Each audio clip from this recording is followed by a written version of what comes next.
Good morning, everyone. I hope you guys are all having a blessed week. Mine's going really good.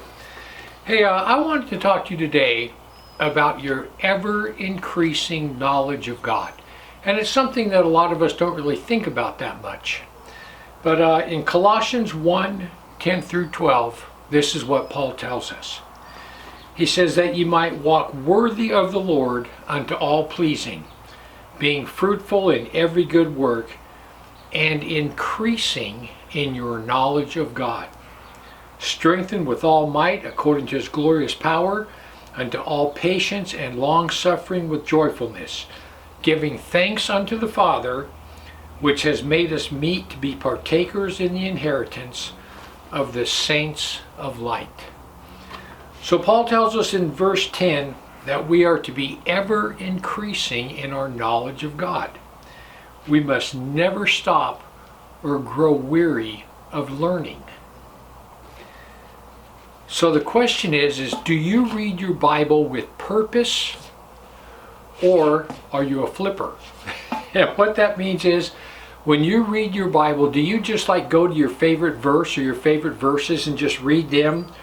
Or maybe read your favorite book? Like, some people like the book of James or, 1 John. Do you just read your favorite verses and your favorite books? Or do you read the whole thing? And there's nothing wrong with that. There's nothing wrong with going into your Bible and reading your favorite verses and your favorite book of the Bible. I do that all the time. But you need to read the whole thing. I go through the New Testament at least once every other month. I just started it last week. I started in Matthew, and right now I'm at like 2 Peter. I'm almost done with it.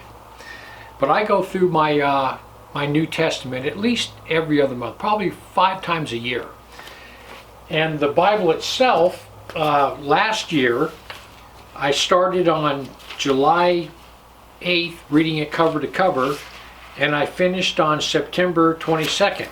And I went through the whole Bible in 77 days. And I did that simply by putting my phone down and not reading anything else, but just every time I sat in my chair or before I went to bed, I just opened it up and read it, and I went through it in 77 days. But you need to do that. You need to go back through and read through the Old Testament at least every couple of years. And listen, you can read not much, maybe just like 45 minutes a day, and you can go through it in about 7 months.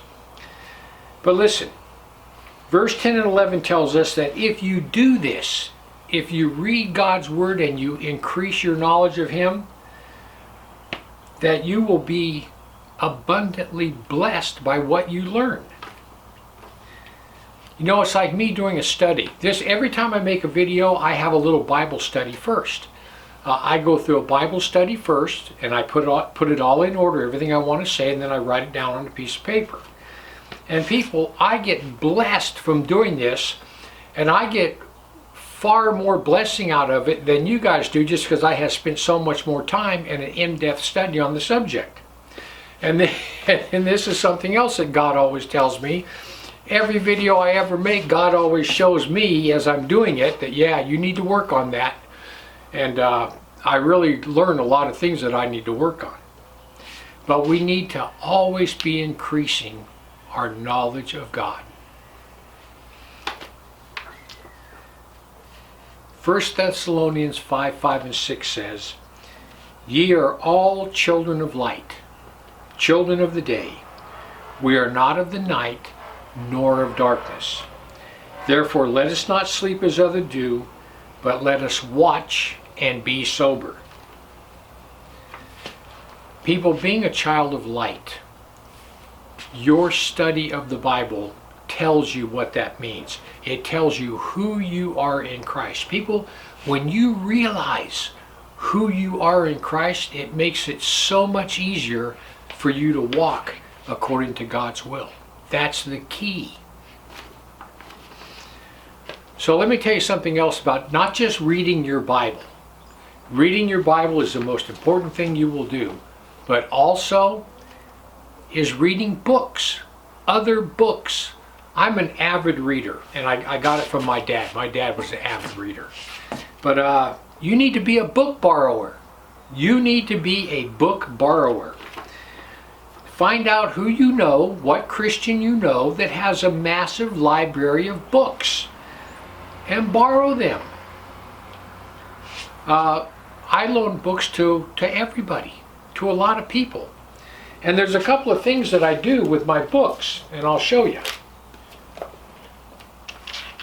Let me see if I lost them here.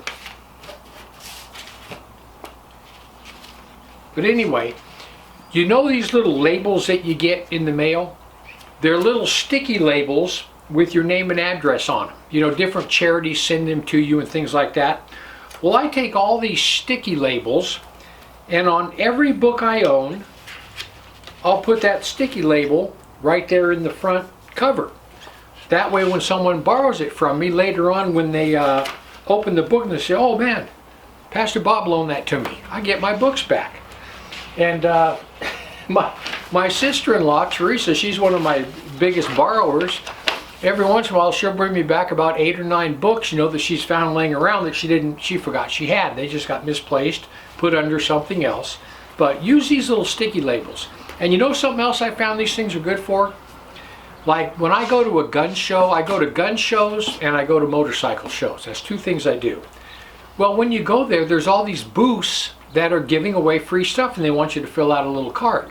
Well, I don't want to take time to fill out that card, so I take all these little sticky labels and I just peel one off and put it on their card. And it works really good.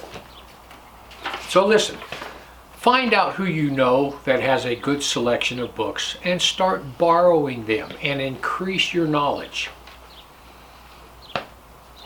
Another good place that's a treasure trove for good Christian books, cheap, is thrift stores and yard sales. Thrift stores and yard sales are one of the best places. You can get a $20 book for 25 cents. You can't beat it. It's a treasure trove to find good books. And I just recently read this book right here. And it's a book by Watchman Nee.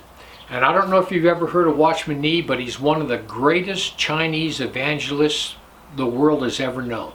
And he lived way back in the 1920s and the 1930s. But this book was printed in 1959. It's soon going to be 70 years old. And it's so old that every time I turned the page to read it, the pages came out. I mean, all the pages just came out of the book because it was so old. And I just kept taking out a page at a time and reading it. So anyway, listen, this book by Watchman Nee is one of the best books I ever read. And I don't even know where I got it.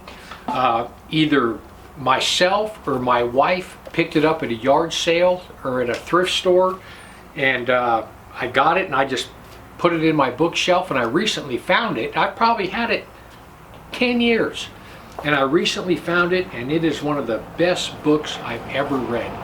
I absolutely loved it. So listen, this is something else that you need to do. You need to read Christian books of all kinds. Don't just get stuck on, we all love prophecy and we all love the end times, and that's all the books we seem to read. But you need to read books on Christian living. I recently read one that was a walk through Ephesians, great book, on Christian history. And some of the best books I've ever read were books that I didn't think I would like. And I loved them. So listen, Paul tells us to be ever increasing in our knowledge of God. And he says if you do that, God will absolutely bless you. People, listen. Be a book borrower. Every time you go to a yard sale, look around for any Christian books you might like. When you go to a thrift store, look around for any books you might like and read them. Get into reading. Get into increasing your knowledge about God. If you do, it will bless you immensely. I wish you lived closer to me. I'd loan you all mine. Anyway, you guys have a blessed week. Heaven or hell, you choose. Just remember, once you take your last breath, it's a done deal.